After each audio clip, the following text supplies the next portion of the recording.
This episode offers psychosocial education designed to inspire and motivate our listeners. The information provided does not constitute a therapeutic relationship nor a substitute for professional mental health care.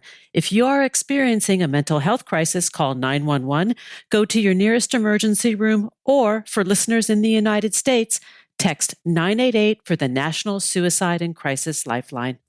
Warning, this episode contains brain food that will lead to improved emotional and social intelligence.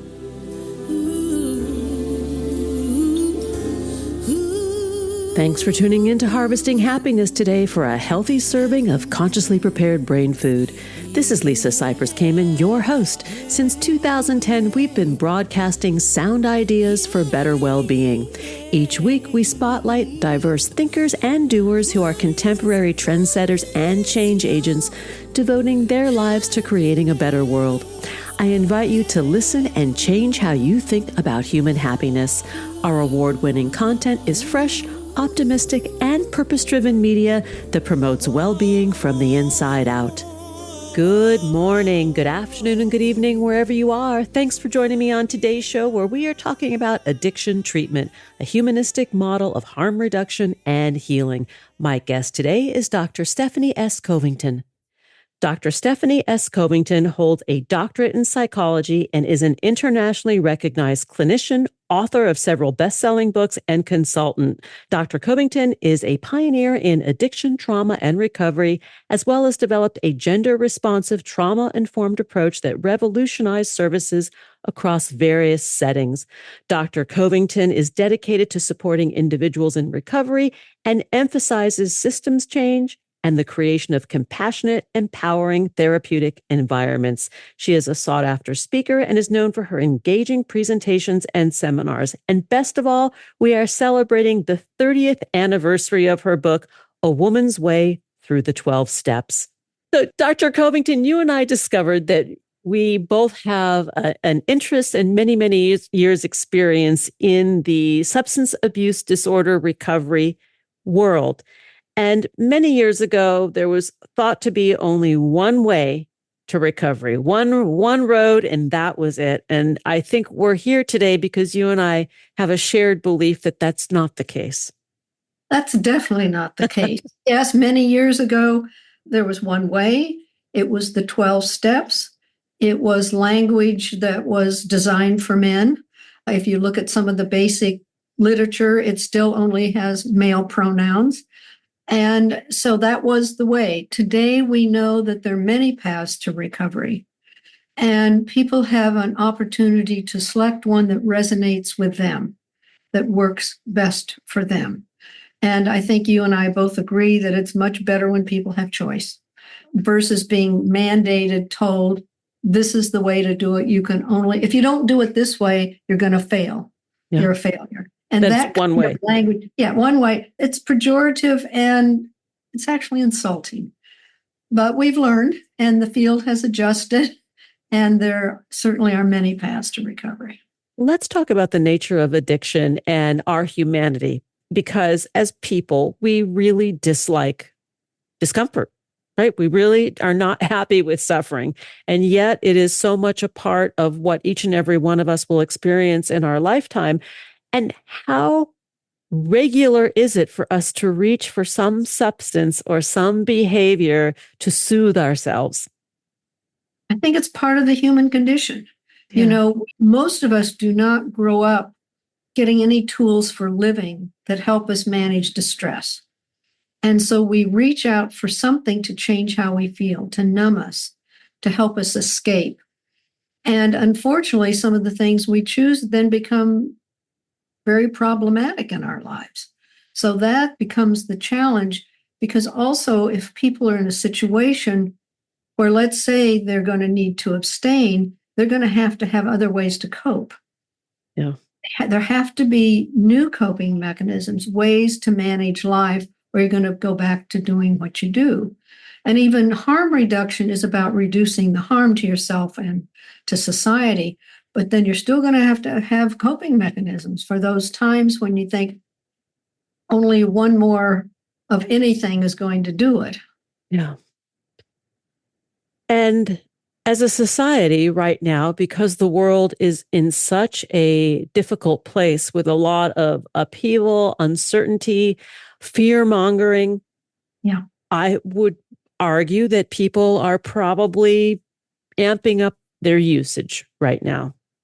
absolutely. And actually, we also see that in terms of what happened during COVID. Yes. Which here was a incredibly stressful, life-changing period. And of course, it wasn't just a couple of weeks. I remember when people said you're going to have to be home in masks and so forth. It was March, and I thought, oh, till June. I mean, I was so naive. I guess the rest of the world too. But what we saw, of course, is substance use increased, Yeah. particularly among women, and the isolation and what that has done in terms of people's mental health, what's happened with children not having social connection. Anytime there's something very difficult to manage, people are going to turn to the thing that helps them escape it. And unfortunately, addictive behaviors do that initially.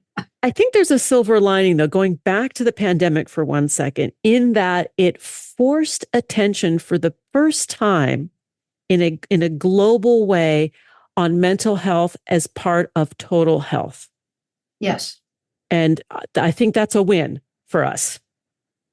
Yeah, I do. I agree with you. I think it did. It focused attention on mental health and in a way, the universal concerns that you and I could be considered people with good mental health pre-COVID, with many people. But then going through COVID, our ability to function and our risk of having symptoms of mental health challenges increased, even though we may have been fine previously. Yes.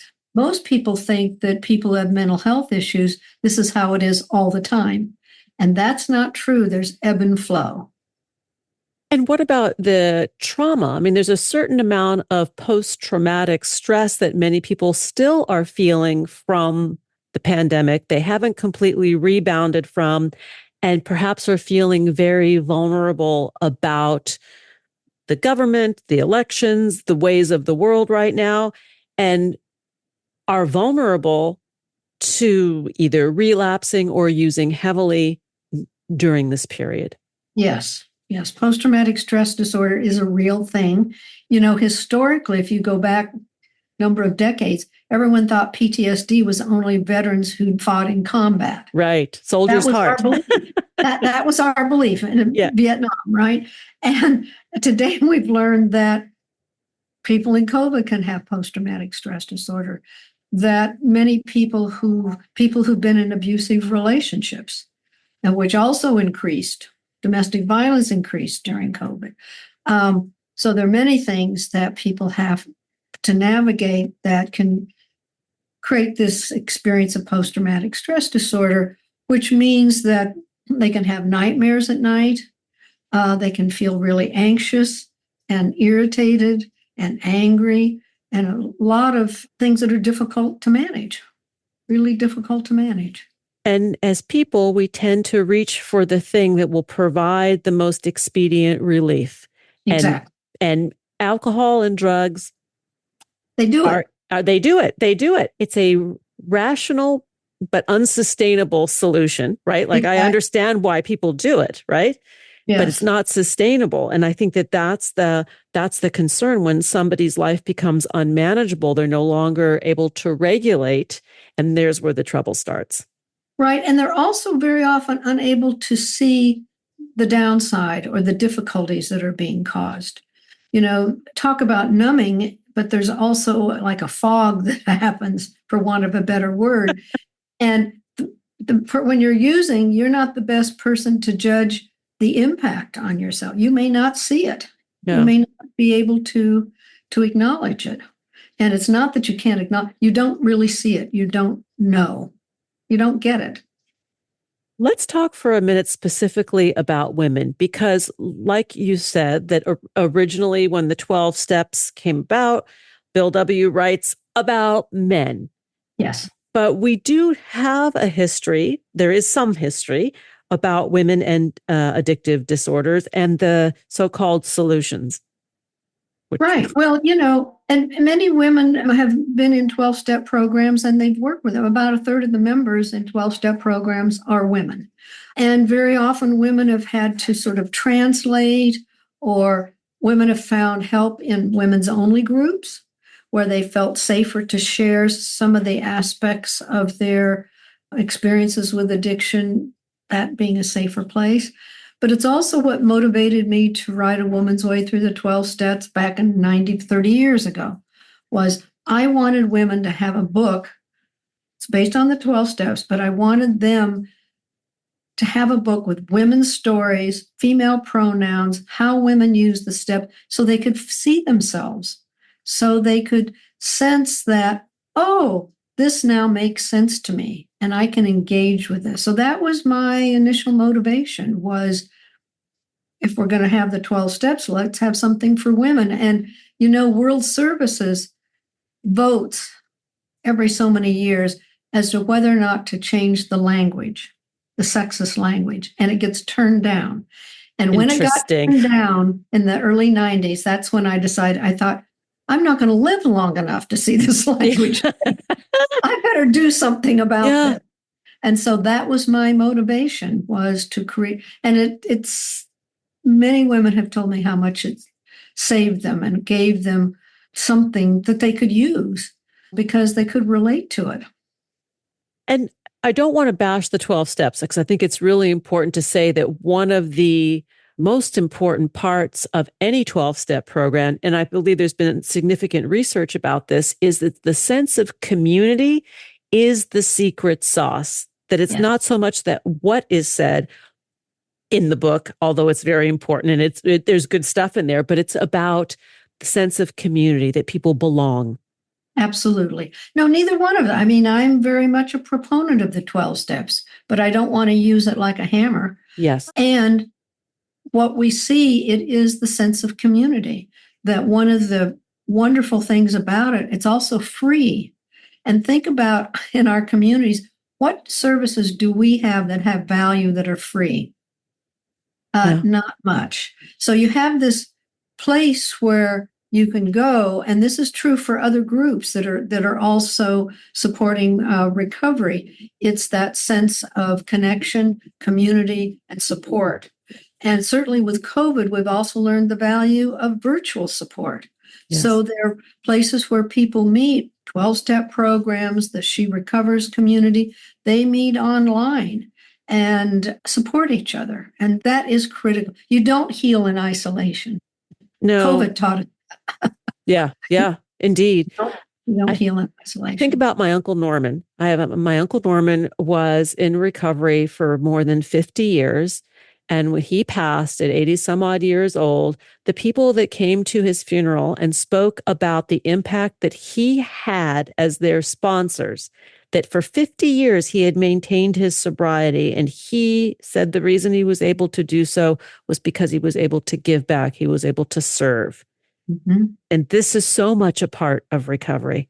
Absolutely. Because, when you're serving and when you're thinking of others, you're less narcissistic and less focused on yourself. which Truth. is a gift to self and other. Yeah. So it's really, and I think that's how people also get a sense of purpose in their lives. So many people work at jobs where they feel there is no purpose, whether it's not meaningful, it's kind of a drag. Those same people can go to a meeting and sponsor someone and create a life of service that is meaningful and has purpose. And that's what makes a difference in our life, is living with a sense of purpose.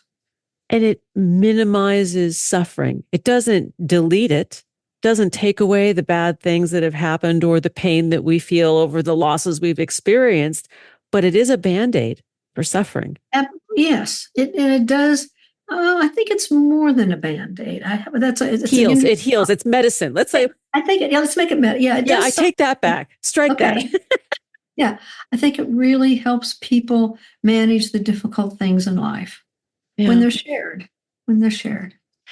And I think knowing that we're not alone, think that's the other part of the medicine that comes from, whether it's 12-step or any other supports that someone might seek who Right. is challenged by addiction. And it is a challenge. It's rough. Yeah, I think, Yeah.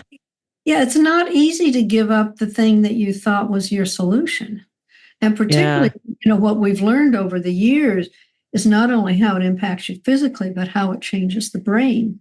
And so there has to be time for this brain to heal, for this brain to be able to come back and function in a function period. So these things take time. It's not simple at all. Let's take a break. And when we come back, let's get into harm reduction and other healing modalities to learn more about the work of Dr. Stephanie S. Covington and the 30th anniversary of her book, A Woman's Way Through the 12 Steps. Please visit stephaniecovington.com, and you can connect with her on Instagram at Stephanie Covington Official and on LinkedIn, also at Stephanie Covington. Here comes the pause. We'll be right back. Harvesting Happiness is rooted in science. Our work facilitates applied positive psychology practices through media and consulting. We're committed to sound ideas for better well-being, leading to increased life satisfaction and a better world for everyone. We're not into pseudoscience or quick fixes. We're focused on common sense backed by rigorous research. Healthy critical thinking is the foundation for our discussions. We encourage you to challenge preconceptions and explore ideas with a curiously discerning mind. Collaboration with our guests is united by an inclusive vision to boost resilience, critical thinking, communication, and problem solving through civilized discourse and pleasurable relational engagement for everyone. Each day, we have the intellectual freedom to be happy or the liberty to be miserable, regardless of external circumstances. If you or someone you know is struggling with mental health, please seek support because good psychological health is vital to the achievement of a healthy and satisfying life. Visit harvestinghappiness.com for psychosocial and educational services that boost emotional and social intelligence. And we're back, continuing the conversation with Dr. Stephanie S. Covington. We're talking about addiction treatment, the humanistic model of harm reduction and healing. Let's return to the conversation. And with that, before we get into harm reduction, Dr. Covington, I'd love to chat about the most recent research on alcohol and women's health. Yes, this is a really important new information. For many years, we were told if you should use a little bit of alcohol every day, it's actually good for your heart. There's been a new study that's looked at 140 of those studies and debunked them all, saying the research was flawed, that is not credible information.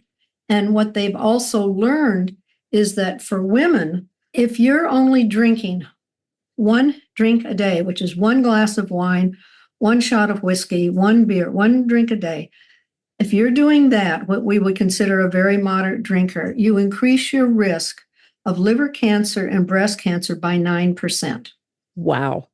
That the health risk, it's huge. The health risk for women, we know alcohol is a toxic substance, but the reason it has more of an impact on women, we have less of the enzyme to break the alcohol down. And because we have more fat cells, the alcohol is stored longer in our body.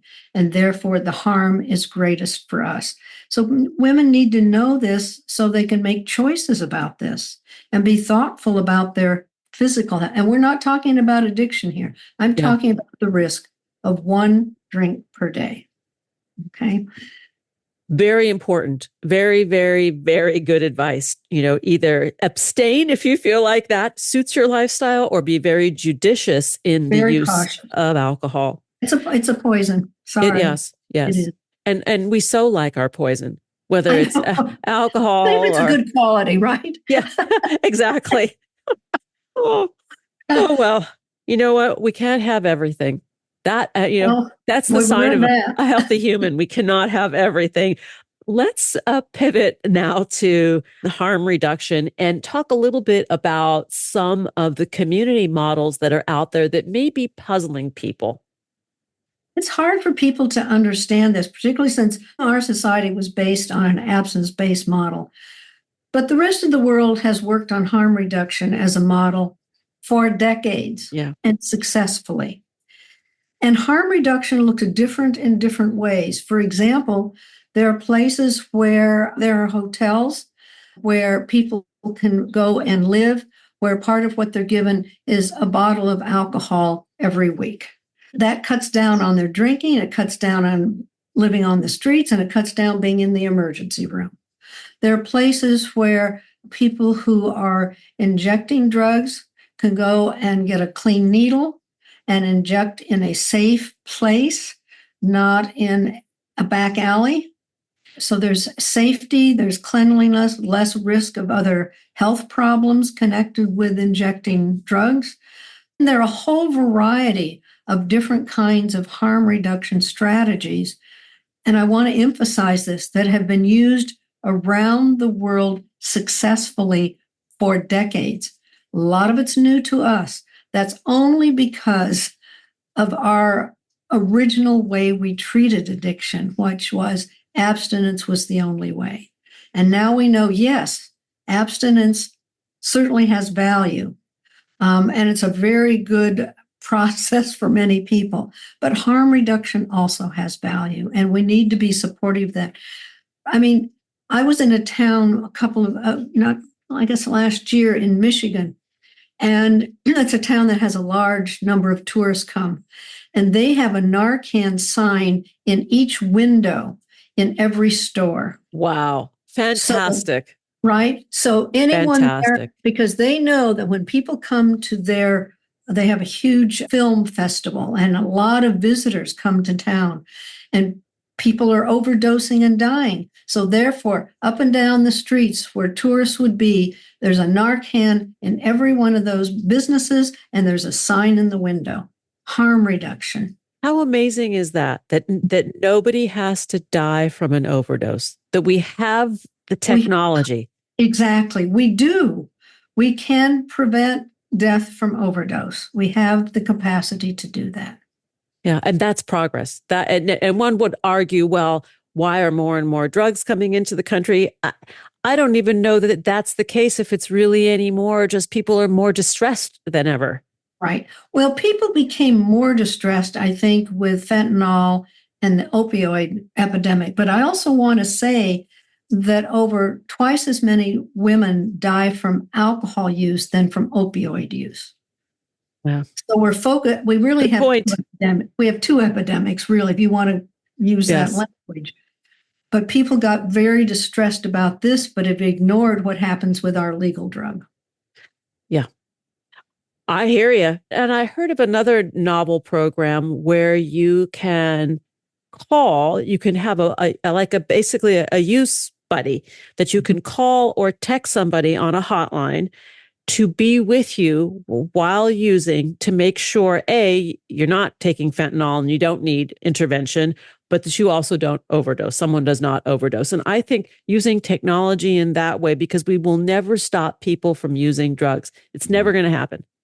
No, I mean, we can keep moving in that direction. However, I'm with you. I don't know that you and I are going to live long enough to see that happen. No. So we need to do all kinds of things along the way. We have to have lots of options. It's like someone who's challenged with addiction, we need to be able to put many things around them to be helpful. You know, if you just think a big soft blanket of options and things you can choose and do and available, and, you know, there needs to be a lot of choices. And I think understanding human nature, right? Because we are adverse to dealing with our own discomfort, until we teach more emotional literacy to kids from a young age, the addiction problem will persist because it's a lack of that emotional intelligence that it gives us these maladaptive coping skills. Nobody sets out to be an addict. Like, I have never met a client that said, when I grow up, I want to be an addict. Like, no one puts that on their to-do list ever. No. And yet we don't do emotional development work with our children. And you're absolutely right. It's about emotional development. And that's something that's We spend much more on sports programs than we do on emotional development, Yeah. even a discussion about it. And it's a key piece. And so very often what people do in recovery is a lot of emotional development work. Yeah. And learning, as we said, other kinds of coping skills and learning about mindfulness and meditation and slowing down and having some basic tools for living. And self-care, like that one is actually worthy to take good care of this one body, this one mind that we get in this one lifetime. Right. And for some people, they have to value themselves enough to do that. And we have a lot of people who are struggling. They have such low self-esteem and don't have a strong enough sense of self to value themselves. And that also becomes part of recovery. We're nearly out of time, and I would love for you to share a parting message with our listeners who may be challenged themselves with their substance use or have a loved one in their lives who is challenged with substance use. What might be a first step for their own consideration, their own harm reduction? Right. I think that it's really important for people who are struggling with any kind of an addictive disorder to realize that help is available, because there's often this sense of hopelessness. Nothing, I can't do this. But I want them to know there's somebody out there that also has your story. And that person's in recovery. And you can do this. And you can begin with harm reduction, become more stabilized, and then decide if that's sufficient or if you want the next step. And so change is possible. That I guarantee. I guarantee. I agree with you. I have seen it. I have seen unbelievable miracles in people when they take that first step. Yep. It can be transformative. Yeah. Amazing. Dr. Covington, thank you for coming back and celebrating the 30th anniversary of A Woman's Way Through the 12 Steps. To learn more about the work of Dr. Stephanie S. Covington, please go to stephaniecovington.com. You can find Dr. Covington on Instagram at Stephanie Covington Official and on LinkedIn at Stephanie Covington. As always, it's a pleasure to speak with you. It's been wonderful, as always. Maybe we'll do it again. I'm sure we will. Thanks for joining us on Harvesting Happiness today. This is Lisa Cypers Kamen on behalf of my guest, Dr. Stephanie S. Covington, wishing you kind thoughts, kinder words, and the kindest of actions. Until next time, remember, happiness is an inside job. Happiness is your inside job. Please go out and rock your day and remember to be kind to one another. Want to explore more sound ideas for better well-being? Check out our new bonus edition content at More Mental Fitness by Harvesting Happiness on Substack and Medium. Subscribe, listen, and share hundreds of downloadable episodes wherever you get your podcasts. Connect with and follow us on most social media channels.